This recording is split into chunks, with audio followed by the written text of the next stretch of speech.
Hello and greetings. This is Train Time, the podcast. And it really is train time, even here in the United States. I'm Karen Christensen, and I started the Train Campaign, a project of the Barrington Institute, in 2011. I began recording interviews with politicians and train activists in 2017, most in the U.S., but sometimes looking to projects in other parts of the world. I hope you'll subscribe to Train Time and also send me your questions and suggestions. And visit our YouTube channel, Train Campaign, for some great interviews and amazing historical footage.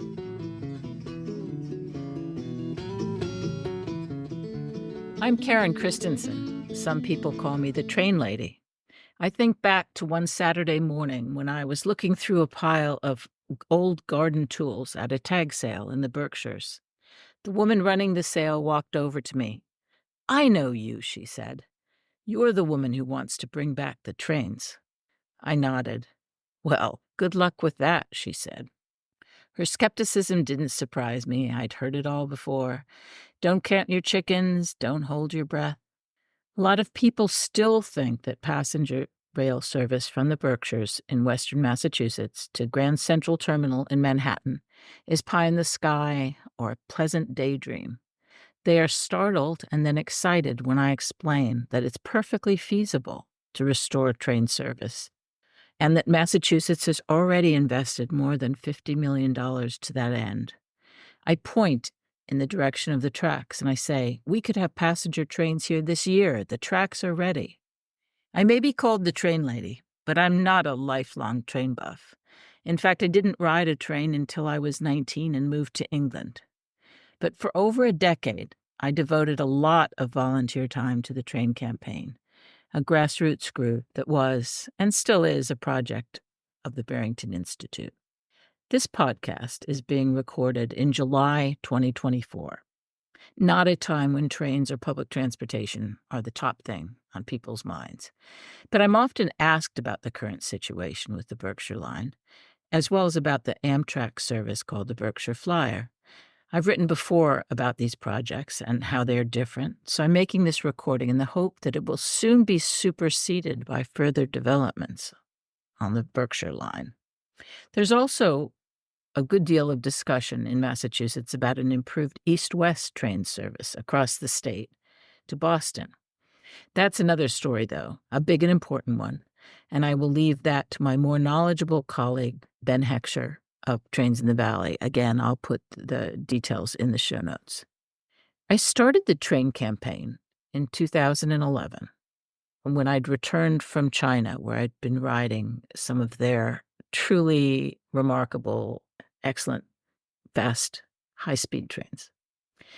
I had the simple idea that a beautiful rural region like ours could attract new 21st century commerce by being seamlessly connected to an important global hub.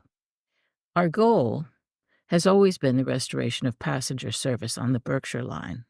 That is the traditional rail service here that for many years, since 1838, was important and essential to this area. There have been ups and downs, and we are indeed waiting in a siding, like a train waiting for the dispatcher to give it the go-ahead. But I'd like to share the history of this project and explain something about the work that's been done already to the tune of over $50 million on the Massachusetts portion. Much of this has been recorded over the years in articles and interviews and some short films that you can find on our YouTube channel. The links will be in the show notes. Until 1971, 50 years before I got involved in this, the Berkshire Line carried passengers from Grand Central Terminal to Danbury, Connecticut, up through western Connecticut along the Housatonic River. The tracks remain in place today, and they continued even after passenger service was stopped, along with the same situation across the country. But it continued to serve as a freight rail line and to be used by the privately held Housatonic Railroad Company. In 2010, just before I became involved, the company commissioned a study They wanted to know how much demand there would be for passenger service on the line that they were using for freight. This study determined that restoring passenger service to Berkshire County would provide an estimated 2 million single-fare passengers with a fast, convenient, and comfortable connection to Connecticut and New York City. This led to an important development. In 2014, legislators on Beacon Hill in Boston passed a transportation bond bill that included money for the project, the Massachusetts part of the project. They first by purchasing by the state, by the Commonwealth of Massachusetts, the 37 miles of track that are in Massachusetts from the Housatonic Railroad Company for $13 million. The legislature also allocated $35 million to replace 30 miles of rail and replace old ties on all 37 miles. The agreement further stated that Massachusetts would spend an additional $79 million for more extensive work when Connecticut authorized funding for their portion of the project. As I've said, the line goes down through the western part of Massachusetts and then down along going south in western Connecticut, and then cutting into New York. The purchase documents were clear about the commitment being made. This is a quotation from the document, the contract.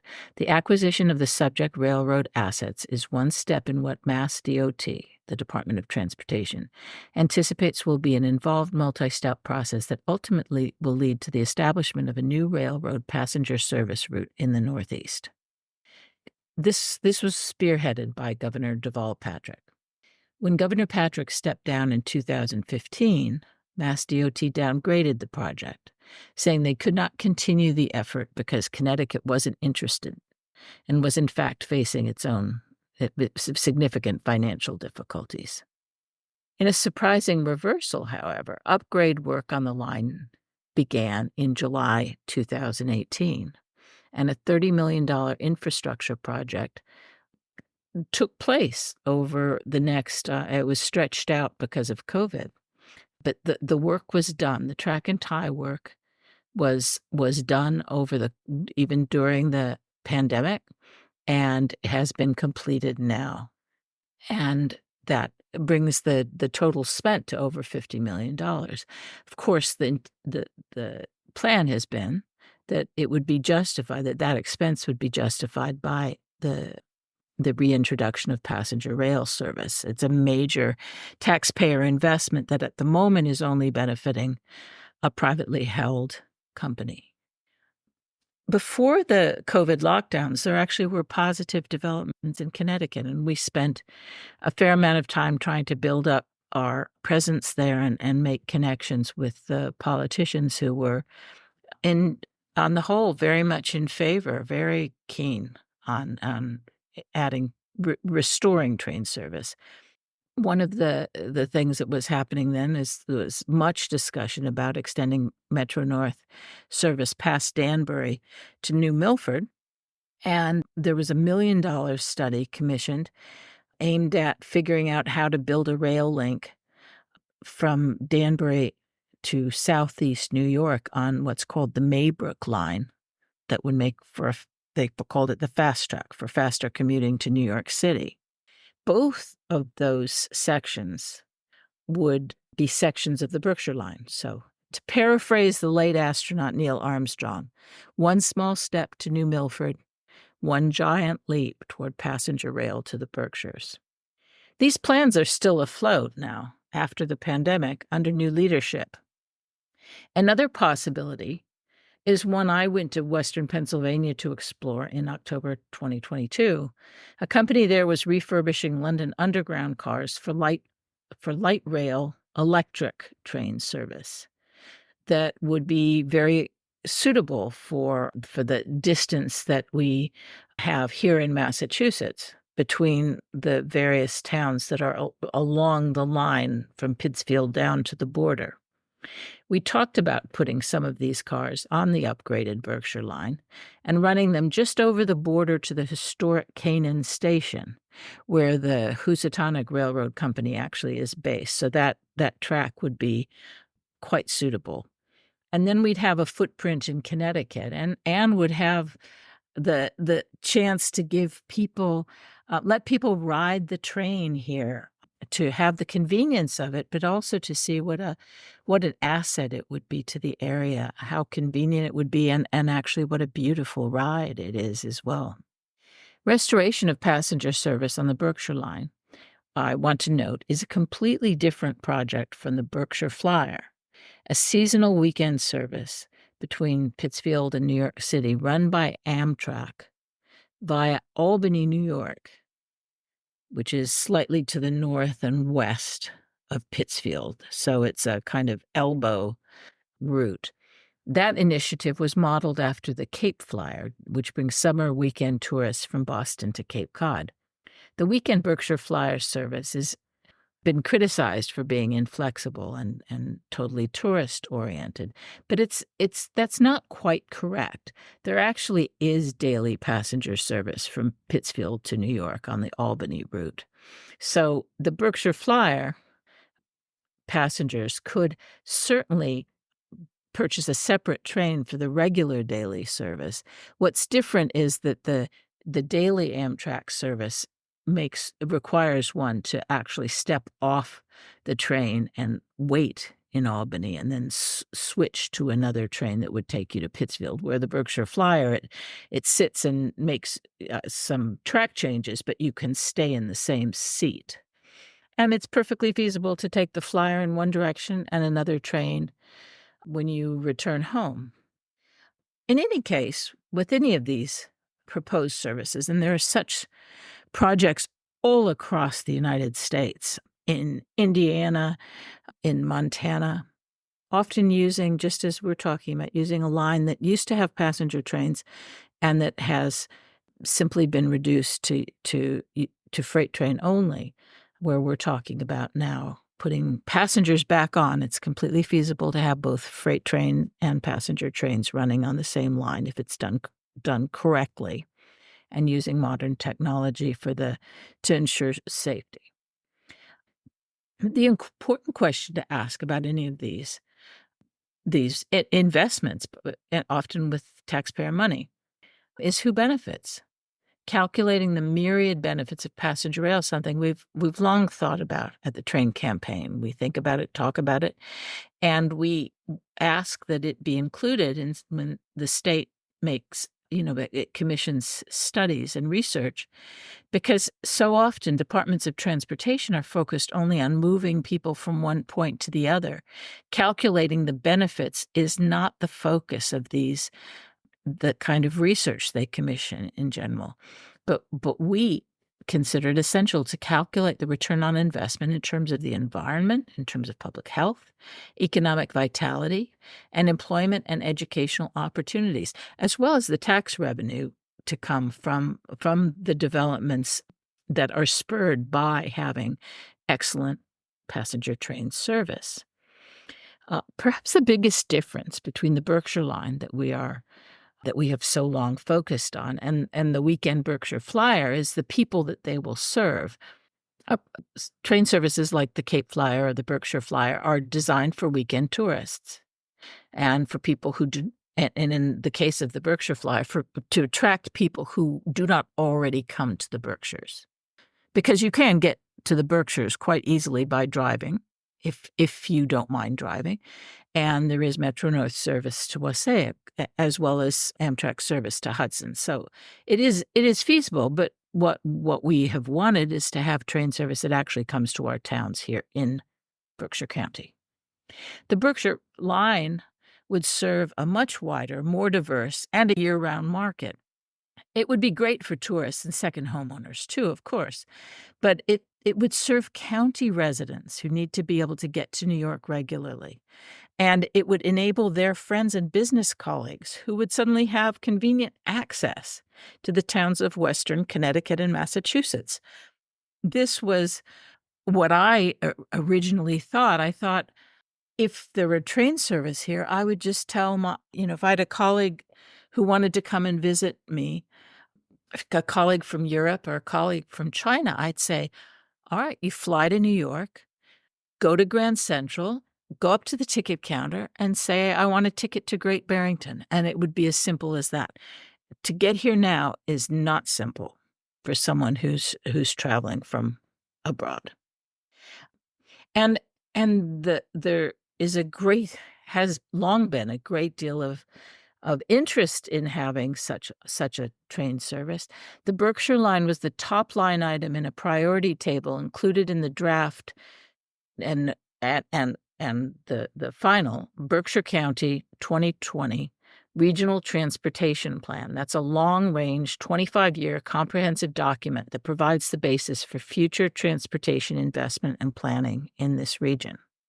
Restored and improved passenger rail service to New York and to Boston will be a catalyst for sustainable economic development. It will give city dwellers access to our wonderful towns and cultural venues, to beautiful countryside and outdoor recreation, and it will offer country dwellers much, much easier access to employment and educational opportunities in the cities. And that's what it once did. So just to give you a sense of how we're thinking about the future, I'm going to read you a passage from the Book of Berkshire, 1887. A journey from New York City to the southern half of the county, which is the portion of this famous region most sought, requires but 4 hours and a half in drawing-room cars or in first-class passenger cars that are the tidiest and best furnished and finished ones in the United States. The distance is about 150 miles. From Boston, the time is less than 5 hours, the distance being a little over 150 miles. I will say that from my home in the center of Great Barrington to Manhattan or to Boston is 125 miles. So I'm not sure quite how they were measuring this. And to continue, 3 lines of railway cross the region, and a line of railways extends up and down. The east and west line at the north end is the Hoosick Tunnel Road. The middle line is the Boston and Albany, and the south line is the Hartford and Connecticut Western, which connects the Hudson and Connecticut rivers. From the center of the county at Pittsfield to the north end runs the Pittsfield and North Adams Railroad, and towards the south runs the Housatonic Line to Bridgeport, where the connection is had with the New York, New Haven, and Hartford Line. These railway lines offer accommodations for travel to and from the region that make it easily accessible, make the return to the city an easy and short matter. This is in 1887. No railroad in the country has taken greater pains to accommodate people who go to summer resorts than have been taken by the Housatonic Line. Though cars on express trains are run to and from New York in about 4 hours and a half, and if the traveler does not care to take the drawing-room car, he can ride in a car that almost seems like one, with its Brussels carpet, toilet room, fine upholstery, and cabinet finish. He can leave New York in the morning and eat a noon dinner in Berkshire, or leave near the close of business hours and eat a late dinner or supper there. The facilities for return are equally good, for he can leave Berkshire at several convenient times, the last one being about 5 p.m., when an express train leaves to arrive in New York about 9. Well, we at the Train Campaign, and I personally, very much look forward to the day when we have something like that, a little bit faster, but it doesn't have to be high speed. I want to be able to say to a colleague, go to Grand Central, buy a ticket for Great Barrington. And we certainly hope to see the service become so successful that we'll have a modern version of the 1940s Berkshire Express. That was train number 144. It offered a limited stop service every afternoon except Sundays, with a parlor car and a broiler buffet. Thanks for joining me at Train Time. Don't forget to subscribe.